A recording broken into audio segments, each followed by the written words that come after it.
C'est un grand jour pour les Tunisiens et encore plus pour Inès Hamami. À 42 ans, cette enseignante franco-tunisienne se présente en tant que candidate indépendante.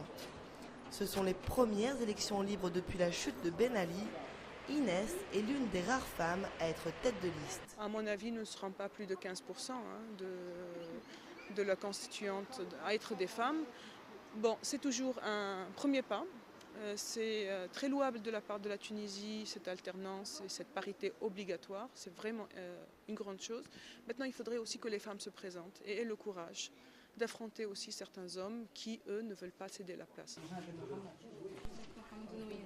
La campagne terminée, Inès Hamami est venue dans ce bureau pour voter, mais aussi observer. Elle craint des irrégularités pendant le scrutin.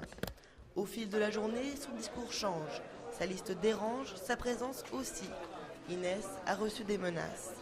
Pour nous parler, elle nous demande de nous éloigner.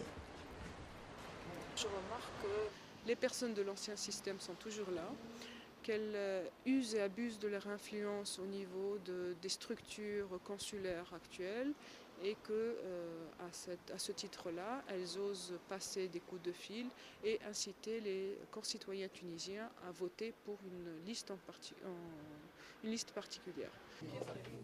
En France, 22 autres candidats sont en lice. Difficile de s'y retrouver pour certains électeurs qui votent pour la première fois. Écoutez, je ne savais pas trop à qui voter, mais je pense que j'ai bien voté. Pour mon pays, voilà, première fois que je fais les votes, et je suis content. Inès fonde beaucoup d'espoir dans la future constitution de son pays.